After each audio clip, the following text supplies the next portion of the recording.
కార్యక్రమానికి విచ్చేసినటువంటి తెలంగాణ హైకోర్టు న్యాయమూర్తి వర్యులు జస్టిస్ రాజేశ్వరరావు గారిని మాట్లాడవలసిందిగా కోరుతున్నాం.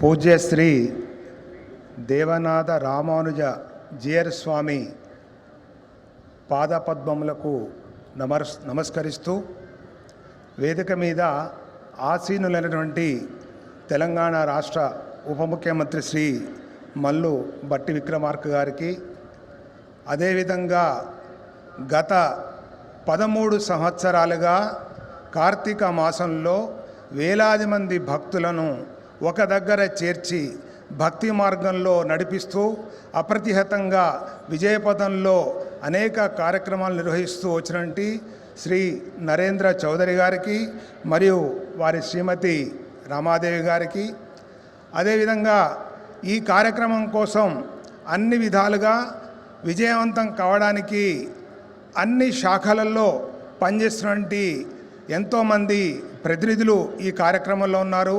వారందరికీ, అదేవిధంగా ఈ యొక్క విశాలమైన మైదానంలో ఆసీనులైనటువంటి భక్తకోటి జనసంద్రానికి అందరికీ కూడా కార్తీక మాస శుభాకాంక్షలు, అదేవిధంగా అందరికీ అభినందనలు.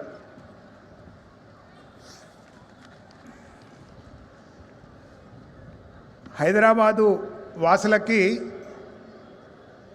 బహుశా నాకు తెలిసి దేశంలో ఎక్కడ ఈ మంచి అవకాశం ఉండదు. హైదరాబాదులో 2 సామాజిక ఉత్సవాలు నిర్వహిస్తుంటాం.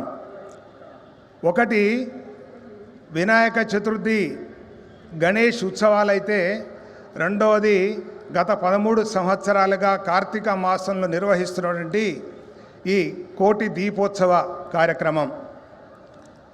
ఎందుకు సామాజిక కార్యక్రమాలు అన్నానంటే, ఈ దేశంలో మనకి పక్కింటి వాటితో కూడా మాట్లాడడానికి సమయం దొరకని ఈ రోజులలో భక్తి మార్గంలో అన్ని వర్గాల వాళ్ళం అన్నీ మరిచిపోయి ఇక్కడ సుమారు 4-5 గంటల పాటు భక్తిలో మునిగి తేలుతుంటాం.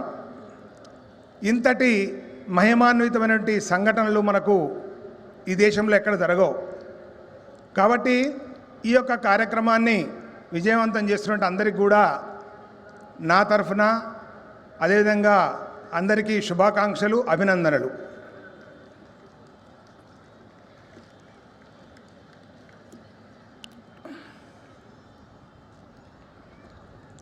పురాణ ఇతిహాసాలలో మనం ఈరోజు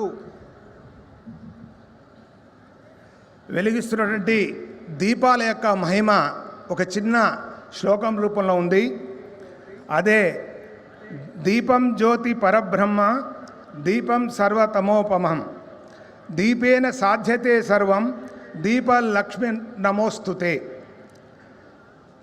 ఈ యొక్క శ్లోకం చిన్నదే, కానీ ఈ యొక్క మనం వెలిగిస్తున్నట్టు ఈ దీపాలలో ఎంతో మహిమ దాగి ఉంది. అంటే మనం వెలిగిస్తున్న ఈ దీపమే ఒక పరబ్రహ్మ స్వరూపంగా కొలుస్తాం. మనం వెలిగిస్తున్న దీపాన్నే మన ముందు, మన వెనక, మన యొక్క సమాజంలో ఉన్న అనేక చీకట్లను పారద్రోలడానికి వెలుగు రూపంలో మనం ఈ దీపాన్ని ఉపయోగిస్తాం.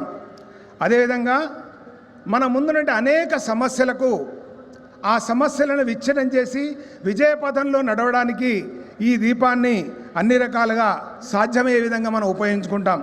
అదేవిధంగా చివరిగా ఈ దీపాన్ని మనం లక్ష్మీదేవితోని పాటు కొలుచుకుంటూ చివరికి ఒక నమస్కారం చేస్తాం.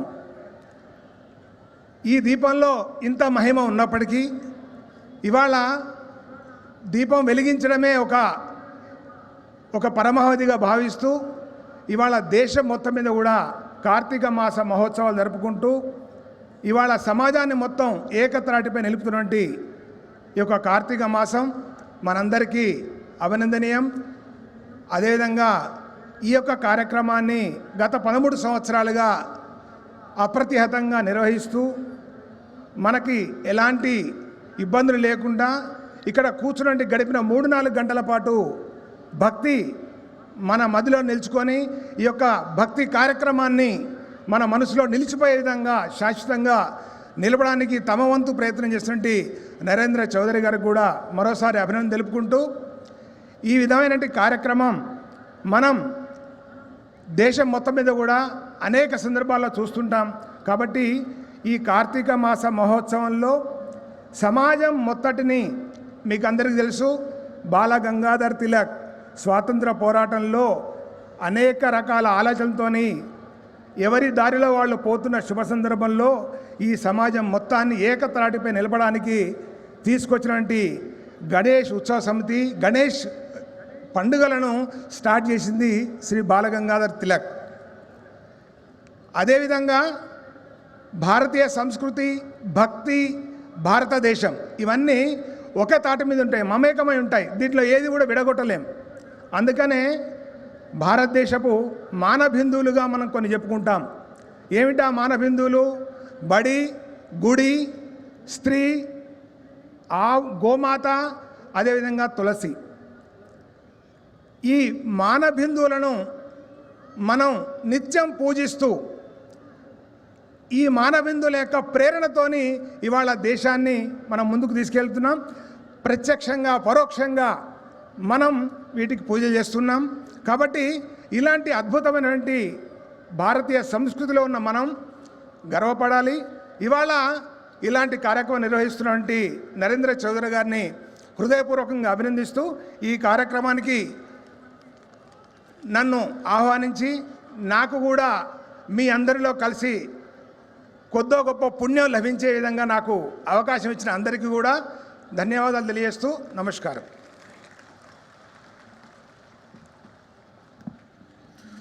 ఆధ్యాత్మిక వైభవమే కాదు, సామాజిక ఉత్సవంగా అభివర్ణిస్తూ సందేశాన్ని ఇచ్చినటువంటి తెలంగాణ హైకోర్టు న్యాయమూర్తి వర్యులు శ్రీ రాజేశ్వరరావు గారికి ధన్యవాదాలు తెలియజేసుకుంటున్నాం.